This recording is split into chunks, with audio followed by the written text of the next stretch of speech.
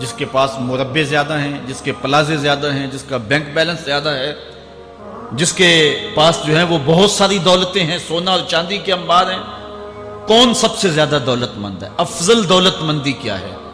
تو حضرت مولا کائنات فرماتے ہیں کہ افضل دولت مندی یہ ہے کہ آرزویں ترک کر دی جائیں، ورنہ کھرب پتی بھی بندہ ہوگا تو اس کو چین نہیں آئے گا، قرار نہیں آئے گا، حل من مزید اس کی تباہ میں ہوگا۔ چونکہ آنکھیں نہیں رجتی، پیٹ بھر جاتا ہے، آنکھیں نہیں بھرتی۔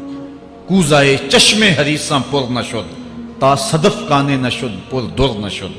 اس لیے حضرت مولا کائنات فرماتے ہیں بہترین غنا اور دولت مندی کیا ہے کہ بندے کی آرزویں ختم ہو جائیں۔ اقبال کہتا ہے تیری دعا ہے کہ ہو میری آرزو پوری، تیری دعا ہے کہ ہو میری آرزو پوری، میری دعا ہے کہ تیری آرزو بدل جائے، میری دعا ہے کہ تیری آرزو بدل جائے۔ تو یہ بہترین غنا ہے کہ بندے کی آرزویں مختصر ہو جائے، ورنہ انسان جس حالت میں بھی ہو وہاں مطمئن نہیں ہوتا۔ کروڑ پتی ارب پتی کو دیکھتا ہے، ارب پتی کھرب پتی کو دیکھتا ہے، کھرب پتی اپنے سے آگے دیکھتا ہے۔ اس لیے جب آرزویں مختصر ہوں گی تو بندہ جس حالت پہ بھی ہوگا راضی ہوگا، اور بندہ اپنی حالت پہ راضی ہو جائے تو یہ اللہ کی رضا کا سبب ہے۔ حضرت مولا کائنات کا ہی ایک قول ہے، جو اللہ کے عطا کردہ تھوڑے رزق پہ راضی ہو گیا، اللہ تعالیٰ قیامت کے دن اس کے تھوڑے عملوں پہ راضی ہو جائے۔ یہ اللہ کی کرم نوازیوں کے رنگ ہے۔ حضرت مولا کائنات کی ایک اور حکمت آمیز بات سنیں، فرما رہے ہیں سیئات تسوء کا خیر عند اللہ من حسنۃ توجبو کا، وہ برائی جو تجھ کو پریشان کر دے، دکھی کر دے، اذیت میں مبتلا کر دے، وہ گناہ جو تیرے ضمیر پہ بوجھ بن جائے، تو اپنے آپ کو حقیر سمجھنے لگ جائے، چھوٹا سمجھنے لگ جائے، گناہگار سمجھنے لگ جائے، جس برائی سے تجھے دکھ پہنچے وہ اس نیکی سے بہت اچھا ہے وہ تیرا برائی کرنا جو تجھے تکبر میں مبتلا کر دے۔ جس نیکی سے تو متکبر ہو جائے، انسان کو انسان نہ سمجھے، مخلوق کو کیڑے مکوڑے سمجھے، اپنے سجدوں پہ ناز کرے، ان سجدوں سے وہ برائی بہتر ہے جو تیرے اندر عجز پیدا کر دے، تیرے اندر نرمی پیدا کر دے، تیرے اندر جو ہے وہ ایک رقت پیدا کر دے۔ وہ برائی جو ہے وہ اس نیکی سے بہتر ہے۔ حضرت مولا کائنات کا ایک اور فرمان دیکھیے، لا غنا کل عقل ولا فقر کل جہل ولا میراث کل ادب ولا ظہیر کل مشاورہ۔ کتنی خوبصورت باتیں ارشاد فرمائیں۔ فرمایا عقل جیسی دولت کوئی نہیں، عقل جیسی دولت کوئی نہیں ہے، اور جہالت جیسی غربت کوئی نہیں ہے۔ جو شخص جاہل ہے وہ کروڑوں میں بھی کھیلتا ہے تو وہ غریب ہے۔ اللہ نے عقل کا چراغ دیا ہے تو اس کے پاس دولت نہیں بھی ہے تو عقل بہت بڑی دولت ہے۔ تیسری بات، ولا میراث کل ادب، اور ادب جیسی وراثت کوئی نہیں۔ ایک بندے کو ادب کی دولت مل گئی تو اس کو سب کچھ مل گیا۔ آج جس دور میں ہم جی رہے ہیں، اس دور میں ہم سے ادب چھینا جا رہا ہے، بڑی باریک سازشیں ہو رہی ہیں، آنکھوں سے حیا نکالا جا رہا ہے، بوڑھوں کا، بزرگوں کا۔ یہ ماہ رمضان کا کتنا حیا ہوا کرتا تھا، اگر کوئی بدقسمتی سے روزہ نہیں رکھتا تھا تو وہ سامنے کبھی کھاتا ہی نہیں تھا، اسے رمضان کا حیا مارتا تھا۔ لیکن آج لوگ کھلے بندوں نہیں کھا رہے، حیا ہی اڑ گیا آنکھوں سے۔ اس طرح اہل بیت کا حیا آنکھوں سے نکل گیا، اصحاب رسول کا حیا آنکھوں سے نکل گیا، نبی کا حیا لوگوں کی آنکھوں میں نہیں رہا۔ بے ادبی کو فروغ ہے، اور نبی کے بارے میں ایسی ڈٹائی سے بات کرتے ہیں جس طرح عام آدمی ہو گئے۔ یہ بے حیائی کا اور بے ادبی کا دور ہے، جبکہ ادب ایک بہترین وراثت ہے۔ اگر آپ مجھے پوچھیں کہ دین کیا ہے، ایک تو ہے کہ 3 گھنٹے کا واز کیا جائے کہ دین یہ ہے، اور ایک ہے کہ 2 لفظوں کے اندر بتایا جائے دین کیا ہے۔ تو اگر 2 لفظوں میں بتانا چاہوں تو اقبال کا لہجہ ادار لینا پڑے گا۔ اقبال کہتا ہے دین سراپا سوختن اندر طلب، انتہائش عشق آغازش ادب۔ طلب محبوب میں تڑپنے کا نام دین ہے، ادب سے شروع ہوتا ہے، عشق پہ ختم ہو جاتا ہے۔ جس دین میں ادب نہیں ہے وہ دین نہیں، چاہے صحابہ کا ادب نہیں، چاہے اہل بیت کا ادب نہیں، چاہے انبیاء کی ذوات کا ادب نہیں، چاہے والدین کا ادب نہیں، دین نام ہی ادب کا ہے۔ تو یہ دولت اس وقت چھینی جا رہی ہے، اور بڑی تیزی کے ساتھ قوم کے اندر بے ادبی کو فروغ دیا جا رہا ہے. نئی نسل کی حفاظت کریں، اپنی اولاد کو محفوظ کر لیں، ان کے عقیدوں کی صحت کا التزام کریں. کہیں ایسا نہ ہو کہ ان کی زبان لمبی ہو جائے اور ولیوں پر، نبیوں پر اور حضور علیہ الصلوۃ والسلام کے اصحاب پر اور حضور کی آل پر وہ زبانیں تان کھولیں. اور جس کو جو ہے وہ استنجے کا بھی پتہ نہیں ہے، وہ انبیاء کے علم پہ گفتگو کر رہا ہے. شرم نہیں آتی کس کا علم تول رہے ہو، کس کی ذات کو ناپ رہے ہو. ڈٹھے ورق قرآن دے پھول سارے، تیری شان جیا نہیں کوئی ہو ڈٹھا. تیری شان دا کرے مقابلہ جیڑا ان عاشقاں اصلی چور ڈٹھا. کوئی نور آکھے کوئی بشر آکھے، پیندا رات دینے ایہو شور ڈٹھا. اللہ والیاں گل مکا دیتی تساں ہور ڈٹھا اساں ہور ڈٹھا. تم نے پتہ نہیں کس کو دیکھا ہے جو سکی بیٹی کو بھی نہیں بخشوا سکتا. گلا پھاڑ پھاڑ کے کہا جاتا ہے نبی سکی بیٹی کو نہیں بخشوا سکتا. اور میاں تم بخشوانے کی بات کرتے ہو، نبی تو کہہ رہا ہے فاطمہ تو جنتی عورتوں کی سردار. وہ تو جنتیں بانٹ رہے ہیں، وہ تو جنتیں وراثت میں دے رہے ہیں. تو ادب پہلا کرینہ ہے محبت کے کرینوں میں. اس لیے کہا کہ ادب جیسی میراث کوئی نہیں. ولا ظہیرہ کل مشاورہ، اور مشورے جیسا مددگار کوئی نہیں. آپ کے پاس بڑے اسلحے ہیں، بڑی تلواریں ہیں، بڑے تعلقات ہیں لوگوں کے ساتھ، لیکن اچھا مشورہ یہ سب سے اچھا مددگار ہے آپ کا. حضرت مولا کائنات کا ایک اور قول سنیے، نفس المرء خطاہ الی اجلہ. آپ فرماتے ہیں کہ آدمی کی یہ جو سانسیں نکل رہی ہیں یہ موت کی طرف اٹھتے ہوئے قدم ہے. دوسری سانس تب آتی ہے جب پہلی ختم ہو جاتی. تو پہلی سانس کی موت، دوسری سانس کی زندگی. وہ کیا کسی نے کہا زندگی نام ہے مر مر کے جیے جانے کا. یہ ایک بار ہم ایک سانس کو کاٹتے ہیں تو دوسری سانس آتی ہے. جب تک پہلی سانس موجود ہے دوسری نہیں آئے گی. تو حضرت مولا کائنات فرماتے ہیں یہ موت کی طرف اٹھتے ہوئے قدم ہے. آپ رکے ہوں اشارے پہ تو ہمارے یہ پنڈی بائی پاس پہ جو اشارے لگے ہیں یہ 125 سے بھی چلتے ہیں، 125 سے پیچھے آ رہے ہیں، 20 سے 25 سے 50 سے 100 سے 125 سے پیچھے آ رہے ہیں. حضرت مولا کائنات فرماتے ہیں جو چیز شمار کی جاتی ہو وہ بالآخر ختم ہو جاتی.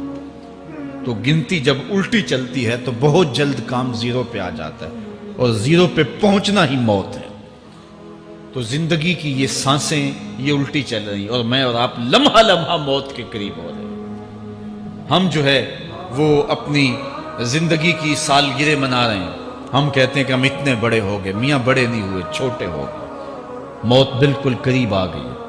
اللہ اکبر. حضرت مولا کائنات معیشت کے اصول بھی بیان کر رہے ہیں. ما اعلی من اقتصد، جو میانہ روی سے چلتا ہے کبھی بھی کنگال نہیں ہوتا. اب ہر شخص کی آرزو ہے کہ میری دولت بڑھ جائے، میرے پاس پیسے کافی ہوں، میں آسودہ زندگی گزاروں. اس کا طریقہ کیا ہے؟ جھوٹی قسمیں، چالاکی، 2 نمبر مال بیچنا، ٹیکس چوری کرنا، بجلی چوری کرنا، گیس چوری کرنا. کیا طریقہ ہے پیسے بچانے کا؟ مولا کائنات سے پوچھیں، مولا علی سے پوچھیں. مولا علی فرماتے ہیں استنزل الرزق بالصدقہ، صدقہ دیتے جاؤ رزق بڑھتا چلا جائے گا. جو کماتے جاؤ اس میں کچھ حصہ رکھ لو اللہ کی راہ میں، صدقہ دیتے جاؤ گے تمہارا رزق بڑھتا چلا جائے گا. اچھا حضرت مولا کائنات کا ایک اور قول دیکھیے اور اس کا حسن دیکھیے. من ظن بک خیرا فصدق ظنہ، جو تیرے بارے میں اچھا گمان کرے تو اس کے گمان کو سچائی کر دے. تو وہ نہیں ہے جو کوئی تیرے بارے میں گمان کر رہا ہے. لوگ تجھے اچھا سمجھتے، تو اچھا نہیں ہے، تو تو اچھا بن جا تاکہ لوگوں کا گمان ٹھیک ہو جائے. اعلی حضرت عظیم البرکت امام احمد رضا خان فاضل بریلوی علیہ رحمہ، آپ کے بارے میں لوگوں کا گمان تھا کہ حافظ قرآن ہے. آپ حافظ نہیں تھے، تو آپ کے بارے میں یہ گمان پیدا ہو گیا کہ یہ حافظ ہے. تو رمضان کا موسم آیا تو کسی نے کہا حضرت اس مرتبہ آپ ہی سنا دیں. تو اعلیٰ حضرت نے سوچا یہ میرے بارے میں اچھا گمان کرتے ہیں، چلو حافظ بانی جاتے ہیں. اعلیٰ حضرت نے قرآن 1 مہینے میں حفظ کیا. دن کو پڑھتے تھے، شام کو سنا دیتے تھے کہ جو لوگوں کا گمان ہے میں اس کے مطابق ہی ہو جاؤں. اچھا گمان کی کہانی سنیے. صحیح حدیث میں آتا ہے اور حدیث قدسی ہے، رب کہتا ہے میرا بندہ میرے بارے جو گمان کرتا ہے میں ایسے ہی ملوں گا. اس لیے اپنے رب کے بارے میں اچھا گمان کرنا چاہیے کہ ہمارا رب ہمیں معاف کر دے گا اور ہمارے گناہوں سے درگزر فرمائے گا۔ حضرت مولا کائنات کا ایک اور حکمت آمیز جملہ سماعت کیجئے، من عظم صغار المصائب ابتلاہ اللہ بکبارہا۔ چھوٹی سی مصیبت آ جائے جو بندہ وابیلا شروع کر دے، مصیبت آ گئی، چھوٹی سی بیماری آئے تو شور کرے، چھوٹی سی مصیبت آئے تو شور کرے، اللہ اس کو پھر بڑی مصیبت میں مبتلا کر دیتا۔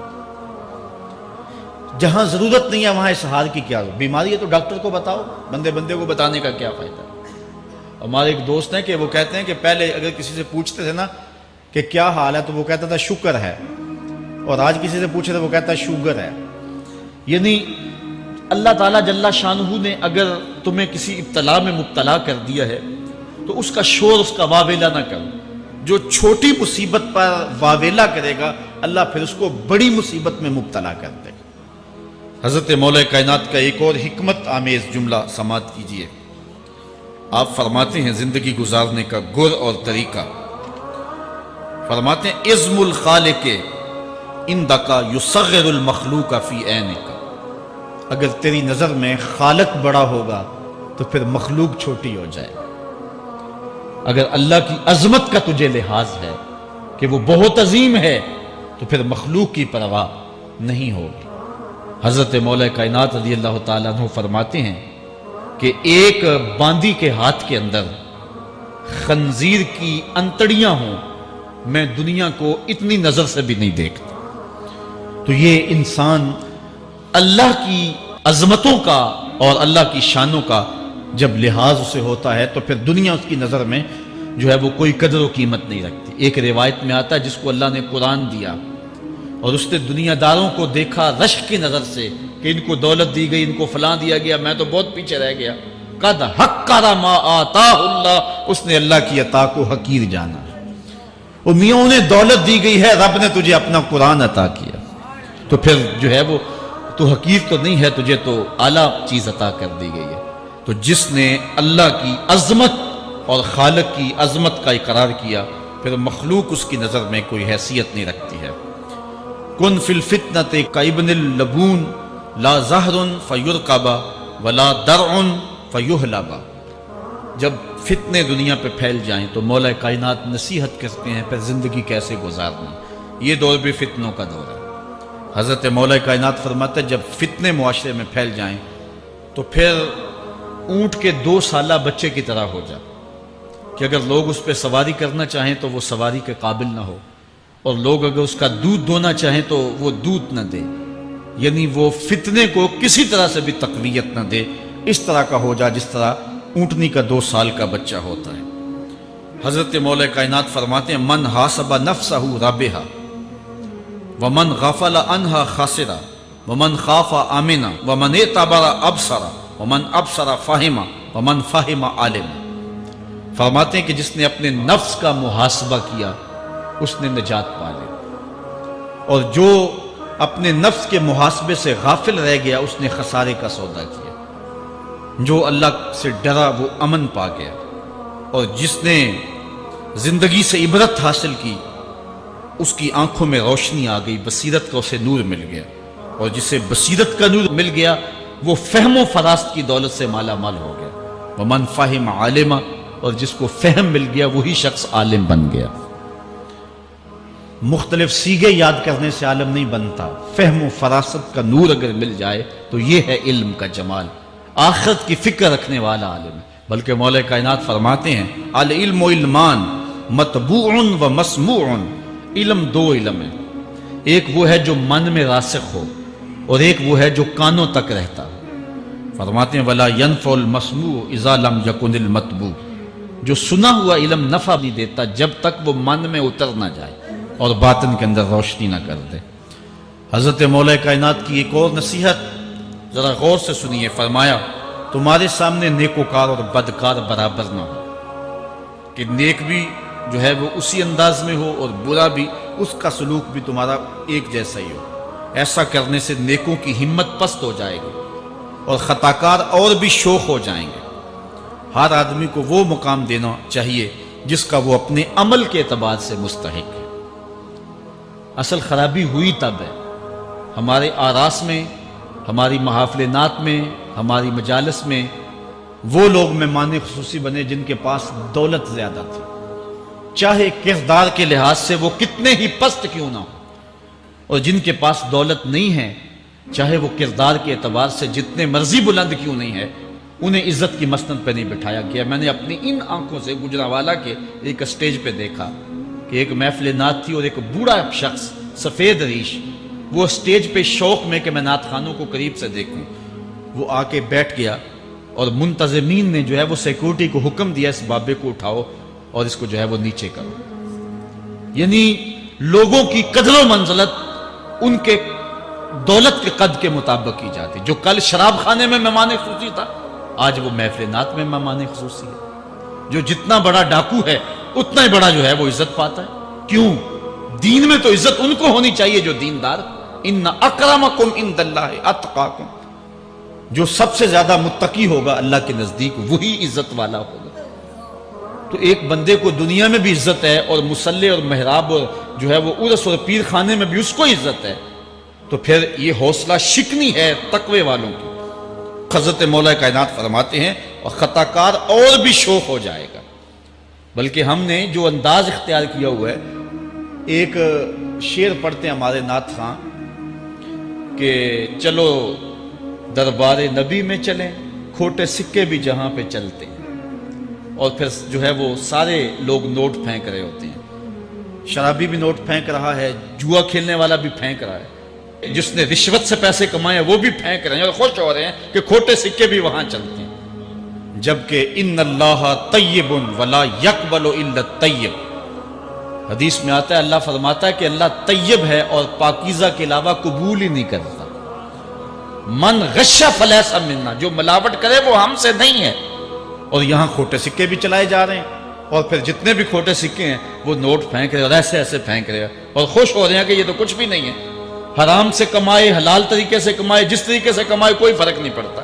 نہیں، حضرت مولا کائنات نے زندگی کے گر سکھائے، فرماتے ہیں کہ نیکوکار اور بدکار تمہاری نظروں میں برابر نہ ہو۔ ایسا کرنے سے نیکوں کی ہمت پست ہو جائے گی اور خطا کار اور بھی شوق اور گناہ میں دلیر ہو جائیں گے۔ ہر آدمی کو وہ مقام دو جو عمل کے اعتبار سے اس کا مقام بنتا ہے۔ لیکن اس دور کے اندر تو جو حال ہو گیا ہے، بلکہ حضرت مولا کائنات اس بات کو پہلے بھام کے ارشاد فرمایا، لوگوں کا عجیب حال ہے، بدکاری کو اعلیٰ نسب کا نشان سمجھتے ہیں اور پاک دامنی کو تعجب خیال کرتے ہیں، گویا اسلام کے لباس کو الٹا پہن لیا ہے لوگوں، جو رخ سیدھا ہونا چاہیے تھا اس کو الٹا کر دیا، جو الٹا ہونا چاہیے اس کو سیدھا کر دیا۔